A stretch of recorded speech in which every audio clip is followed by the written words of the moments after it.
So today is the 19th of May, 2021. We've come together to train our minds in mindfulness and collectedness to make our minds firm and stable.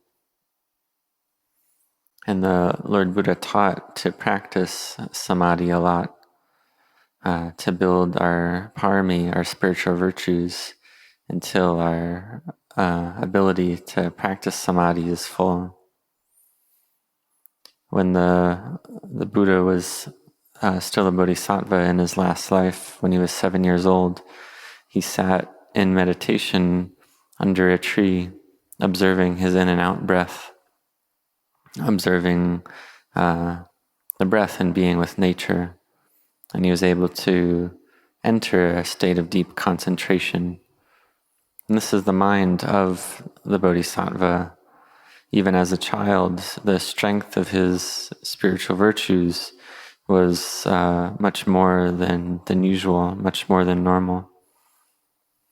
And he would have been close to jhana, close to absorption. At the very least, his body and mind would have been light with upajjhara samadhi, neighborhood concentration, at the very least. And it could have been deeper than this as well. And the upajjhara samadhi of the bodhisattva is not a normal upajjhara samadhi, but it's the samadhi of a bodhisattva with completely full parami. So when he sat in meditation, his samadhi was capable of being at the level of a jhana, of an absorption. So this is something that's not typical, not normal. A normal person would not be like this. They would be more lost in greed, aversion, and delusion. A typical person would not have samadhi, and their mind would just chase after moods and sense impressions all day long. But we can see the bodhisattva, even as a young child, had this collectedness, this samadhi already. And he had a mind with loving kindness and virtue as well, with highly developed ultimate spiritual virtues, parami. We see that the bodhisattva was the most developed, the best in the world, the highest in the world. And we have faith in him, we have belief in him as the founder of Buddhism. So for ourselves, we have a lot of merit to be in this life, to have met with his teachings. So we have this faith and this belief in the Buddha, and we practice to follow the teachings of the Buddha. So the Buddha taught to practice dana, generosity, this sacrifice and giving. So this is something that we do. For the laity that have money and material wealth, they share a portion of that wealth. They share the 4 requisites of food, clothing, medicine, and shelter, and share it with the poor, those in difficulty.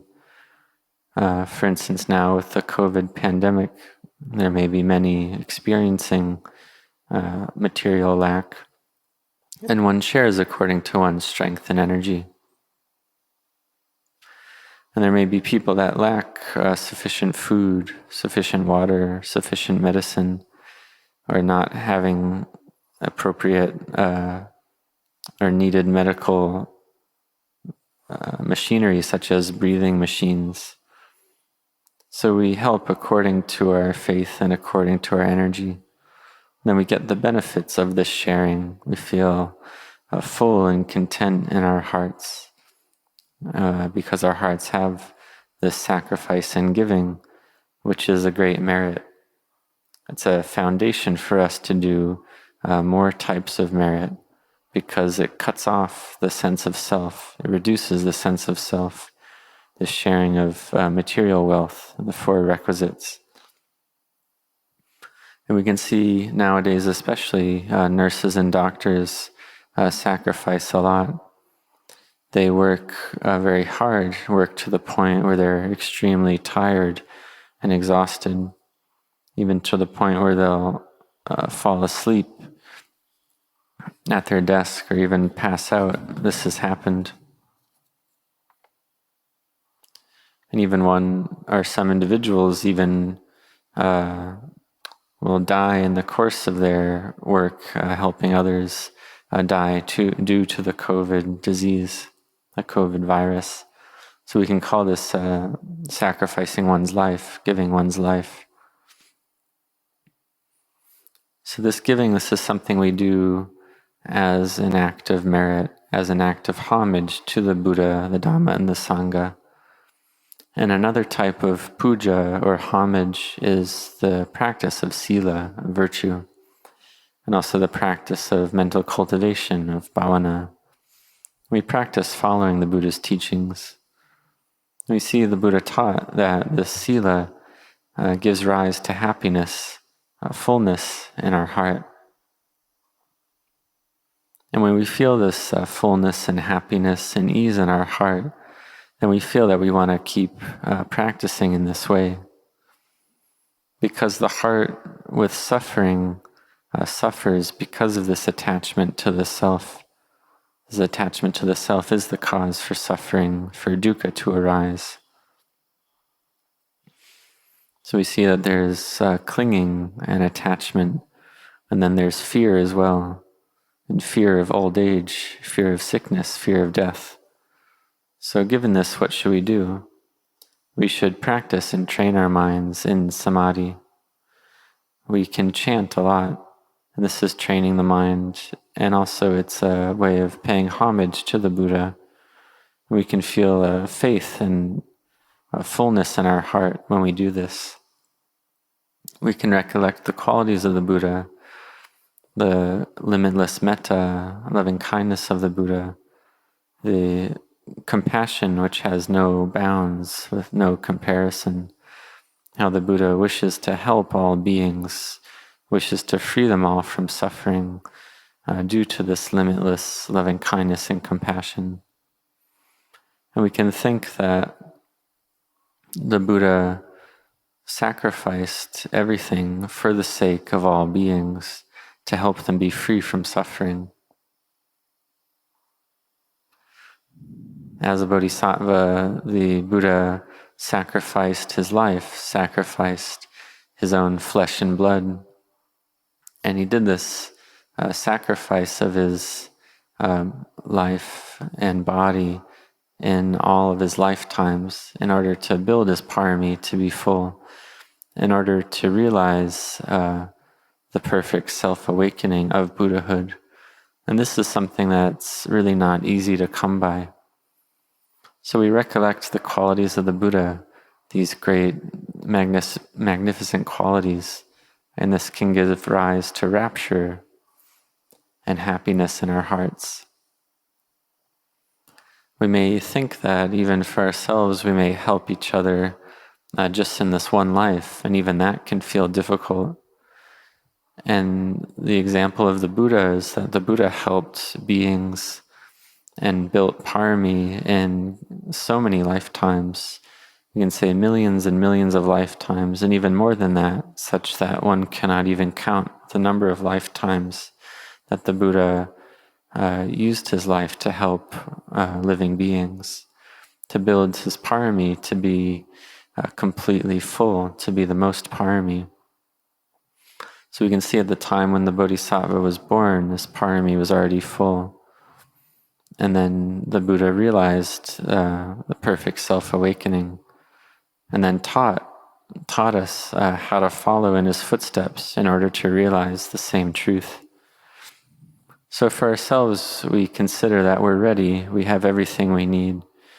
We practice giving, virtue, and meditation, and this is very important.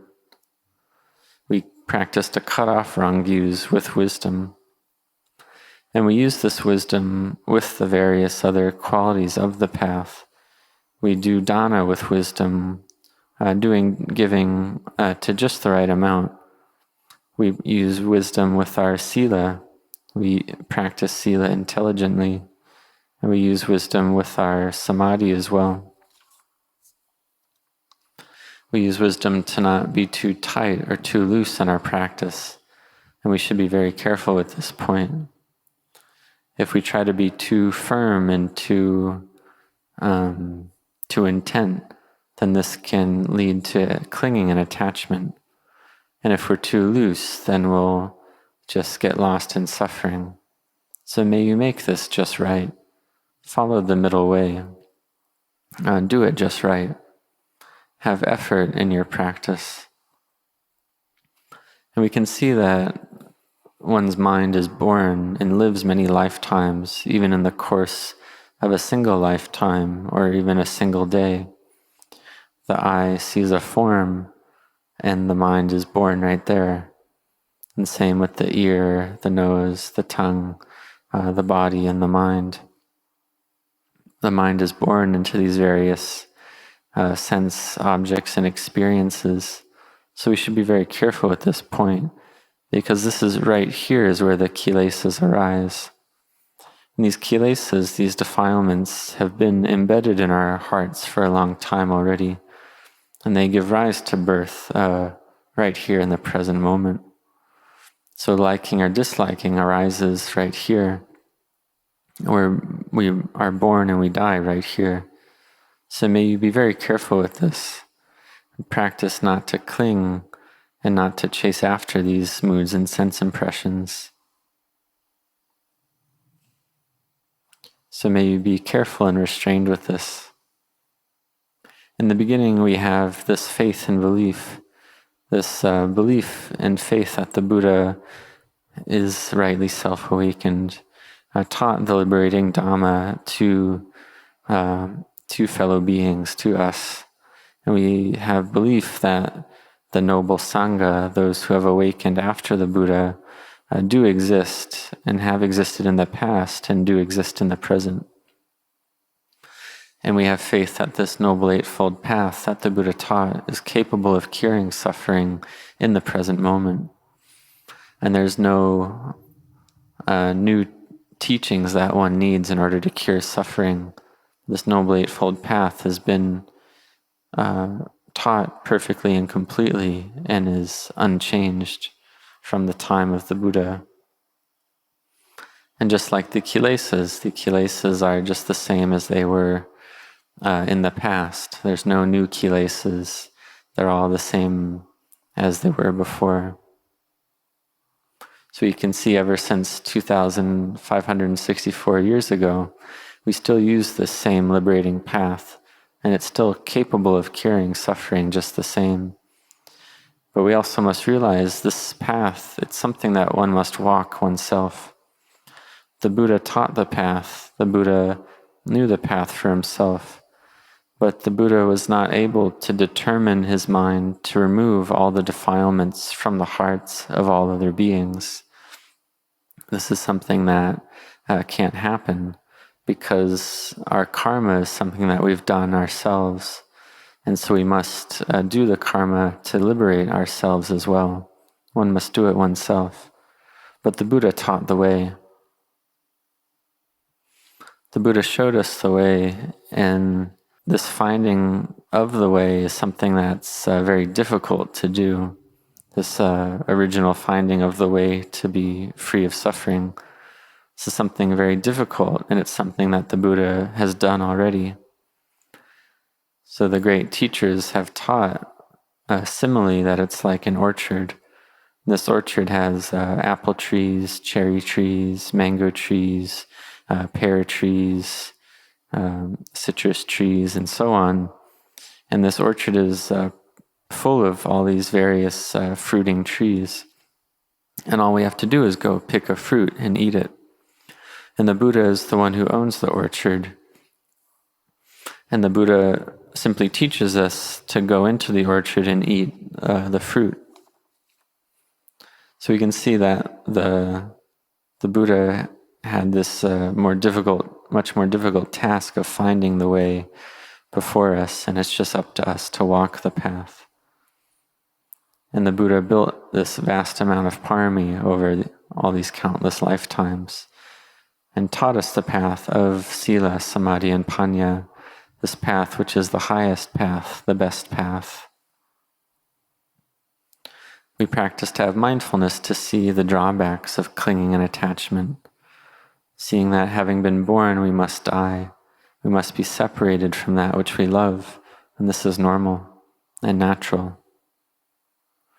At this time in history, many people are dying due to the COVID virus, and some are allergic to the medicines that treat the virus or allergic to the vaccines, and some people die from this as well.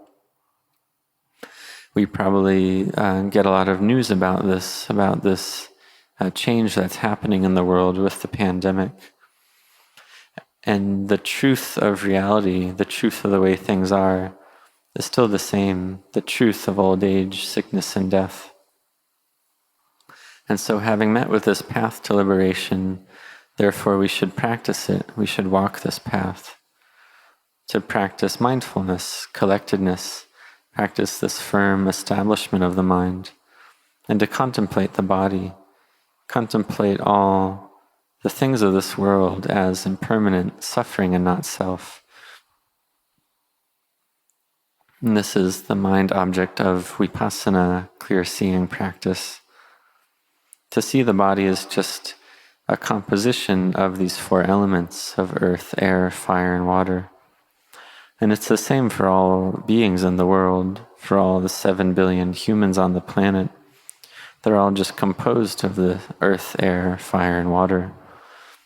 And when these elements degrade, if all the 7 billion bodies all degraded and the earth, air, fire, and water returned to the world, then we'd see it's all just the same. All these beings have the same elements, they're not different. And the same with animals as well. All the other different types of beings are made out of earth, air, fire, and water. Whether the animals live in the land, in the air, in the water, they're made out of these four elements. It's just these natural elements is all it is. There's no self, no me, no you to be found. And this is a truly miraculous teaching of the Buddha. You can just take one body part, for instance, the bones, and we see that the bones in our own body we cling to as me and mine. But if we take these bones out and compare them to the bones of another person, we look at them side by side, we see are our bones and their bones, are they any different? And we see that they're really just the same. But we cling to them as me and mine, as a self. And we separate things out into me and you, them and theirs. And this is a cause for suffering to arise. And the Buddha taught not to cling in this way, not to cling to things as a self, because this clinging just gives rise to suffering. So those with wisdom will understand this and see the Dhamma, see the truth of reality clearly. And those with little wisdom, they have to use their spiritual virtues and build their spiritual virtues further, because their spiritual virtues are not yet ripe to see the Dhamma. So they have to build their parami first, build up their faith, if they only have a little faith, to build it up to be strong. If they only have a little effort, to keep practicing, keep cultivating effort, to be intent, and to cultivate this firm application of mind. And if one's mindfulness isn't stable, then to keep practicing mindfulness. Because if one doesn't practice, then it won't improve. And see that the mind with no mindfulness, we can say that this is the mind with clinging, with attachment. And we need mindfulness in order to know sense objects as they arise. And if we don't have this mindfulness, then we won't have any wisdom. And if we don't have any mindfulness, our minds won't be stable. So we practice in this way, practice to cultivate mindfulness and improve our mindfulness. Then we can teach ourselves about the body, and teach that the bones are not a me, not a mind, not a self. And we can even just touch our own hands, our own feet, our own arms, and just touch your arms and hands and feel the bones under the skin. And contemplate the bones in the arms, the legs, the feet, the hands, the head, the teeth, the face, and so on. And see that all these bones are anatta. They're not a me, not a mine, not a self. All these bones are the same in that way. And the same with the water element. We can contemplate the blood and see that our blood, we cling to it as me and mine, but our blood doesn't know about this at all. It's just the knowing element with delusion clinging to things as a self. And we see that upon death, the body is just like a fallen log. It has no use, no value anymore. For instance, in this present situation with the pandemic, people die from the COVID virus, and no one wants the corpse that died from the virus. People just want to throw away the corpse because they are worried that they might catch the disease from the corpse. So we can see very clearly in this situation that the body is the house, is the residence for all these different diseases. We can see that other diseases like cancer and so on kill the body as well, but they're not contagious. But when the body dies from a contagious disease, then particularly then no one wants the corpse at all. Even the close friends and family don't want to get close to the corpse. So we see here that the body is really the home to disease, the home of bacteria and viruses. So we see this more clearly. So may you contemplate this point. Bring the mind to peace and then contemplate for the arising of wisdom. And when this clear knowing arises, the mind becomes bright and radiant. The mind realizes emptiness. This gives rise to rapture and fullness in the heart. One sees clearly that there's no self, there's no me or mine, no you or yours. In reality, there's no self at all. So practice in this way, train in this way, in order to cure the suffering in one's heart. Train the mind to be good and bring up energy to do this in order to understand clearly. Because if we don't practice, then the mind will simply be lost, be deluded all the time, won't have any understanding. And if one doesn't practice and one's mind is deluded, then just in this one lifetime, one's mind will be lost every single day. And one will be lost and deluded in lifetime after lifetime, in all of one's lifetimes.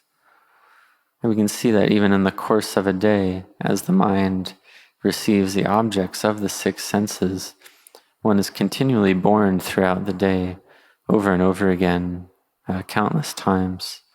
And this is the birth of the self, constantly being born. So may you train your mind to be still at least some of the time. And this brings a lightness to your body and mind from the firm stability of mind. And then you're able to contemplate materiality and mentality as impermanent, suffering and not self. This gives rise to wisdom. So we use this wisdom, or another way to practice is we use this wisdom in the beginning to contemplate using our thinking. We can ask ourselves, are material things stable? Are our bodies stable? And we see that no, they're not stable. And given that they're not stable, we really shouldn't cling to them, because this is a cause of suffering. So do this, and this can bring the mind to emptiness, to spaciousness, to true wisdom. If one has a lot of work, a lot of duties, then endeavor to do these duties with mindfulness, to be firm in this, to keep contemplating throughout the day, and to do this a lot.